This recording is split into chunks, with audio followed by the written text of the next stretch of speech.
This part of the lecture is going to look at fat-soluble vitamins, and these include vitamin A, D, E, and K. Let's start off with a quick recap of what we gone over at the last set of slides. First and foremost, what vitamin helps to prevent against macrocytic anemia? Number two, what is the main functional difference between vitamins and minerals? Number three, which vitamin helps us absorb vegetarian sources of iron? Number four, which macro is linked to body temperature regulation? This is going back a little bit further. What happens to vitamins when they're cooked?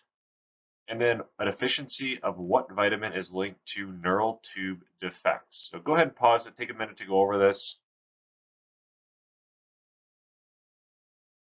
Run through those answers really quick.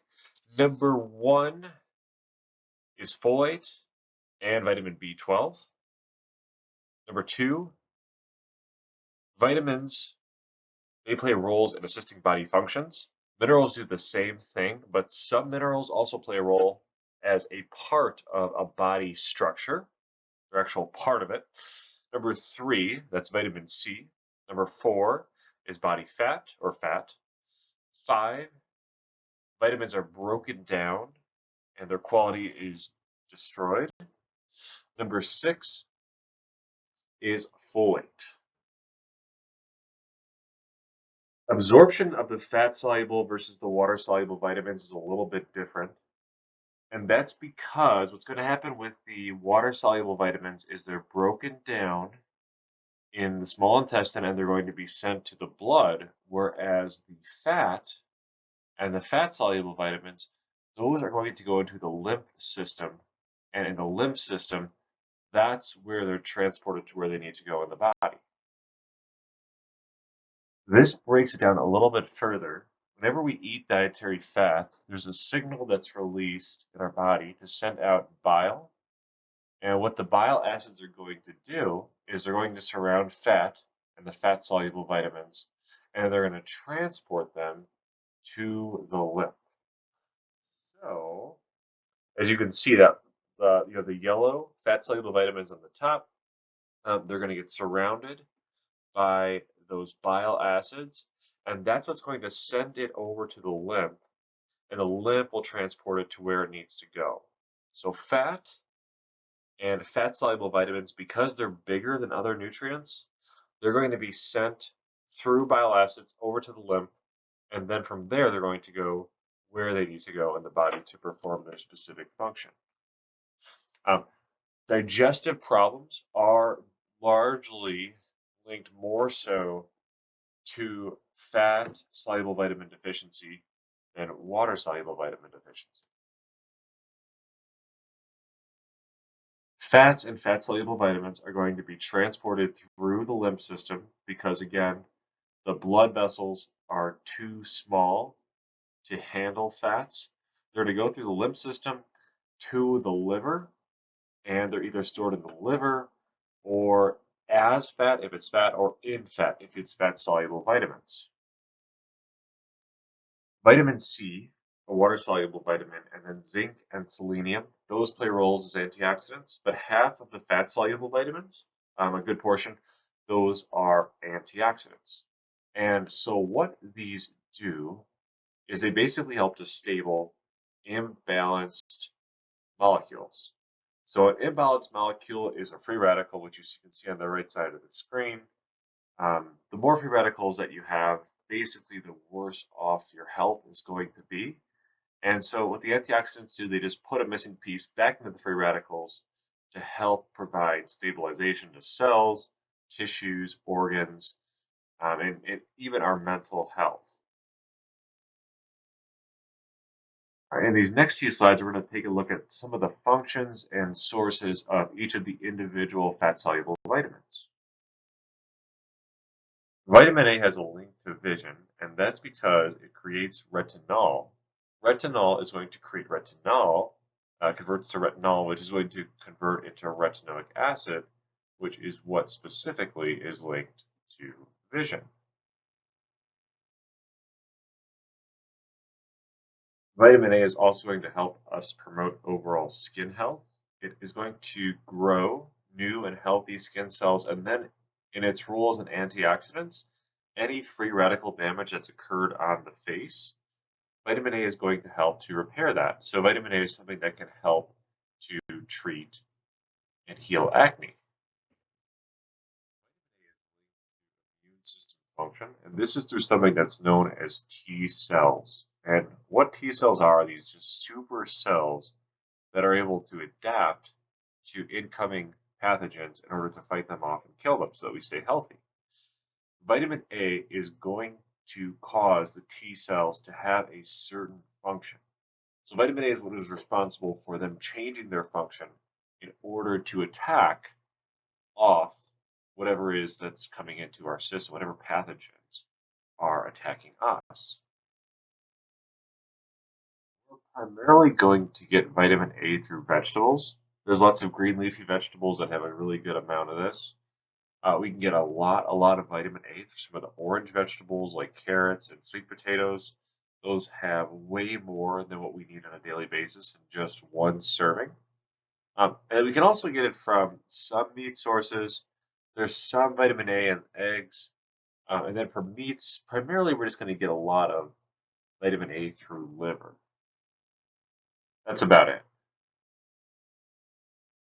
Fat-soluble vitamins, again, are vitamins that we have an increased risk of experiencing a toxicity with, and that's because we can store these in our body fat. So the amount of fat-soluble vitamins can accumulate to a much higher level.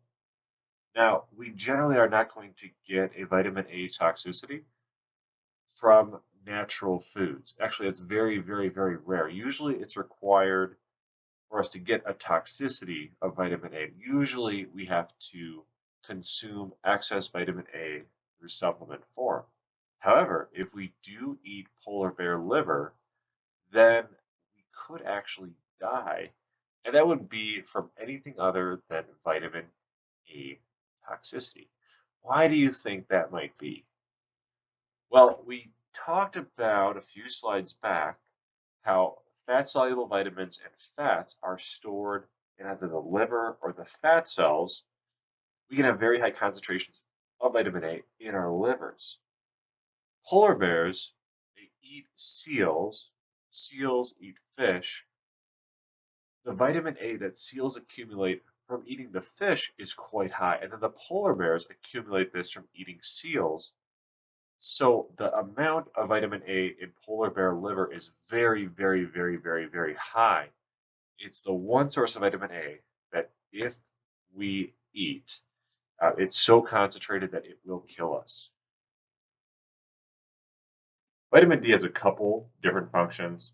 One of its main ones is producing hormones, but it also is going to help us to create bones. So it doesn't actually contribute to bone structure, but it's going to metabolize and use calcium so that it deposits in a way to build the bones that we have.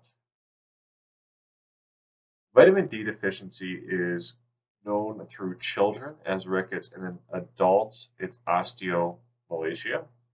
And what happens in children is that the bones are forming. You're going to have the same amount of bone, but it's not going to be as dense or as strong.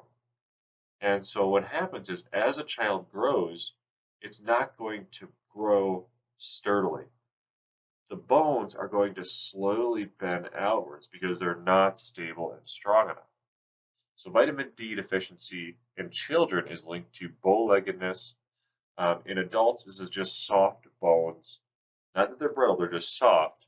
And in adults, it's known as osteomalacia. Sources is that food naturally is not a good source of vitamin D. And even the salmon and even the milk on this list, the amount of vitamin D compared to how much we need is a little bit exaggerated.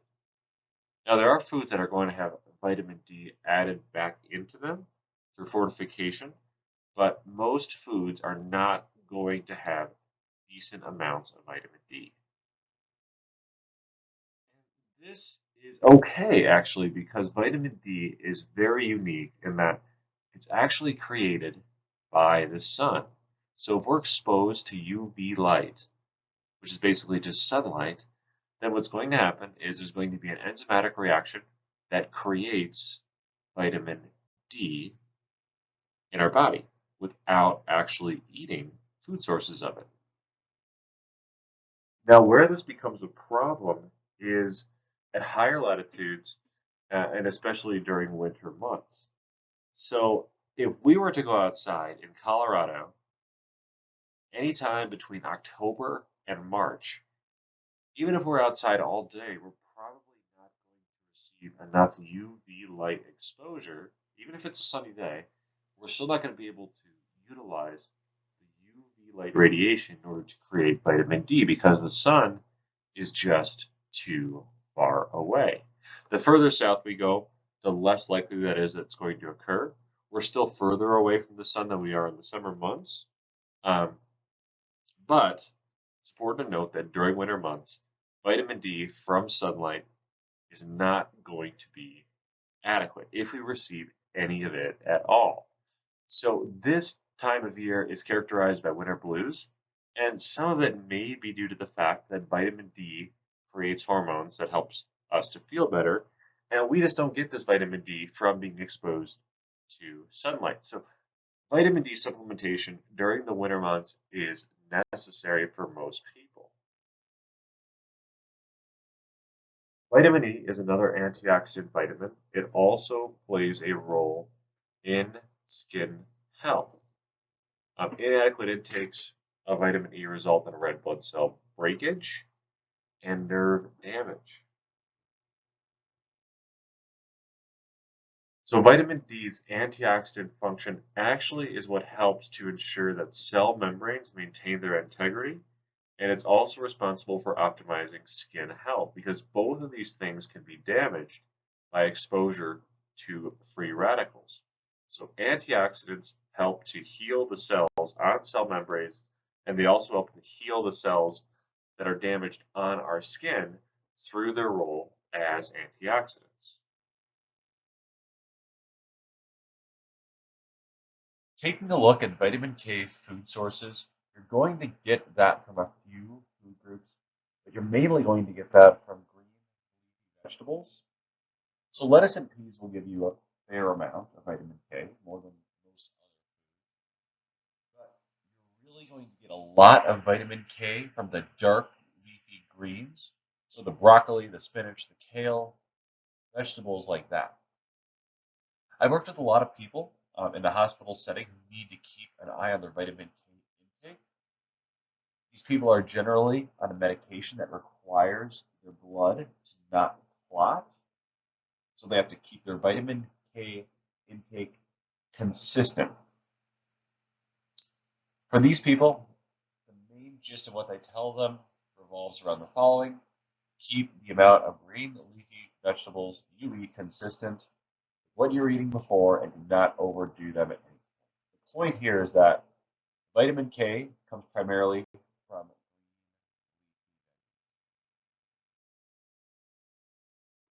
taking a look at vitamin K food sources.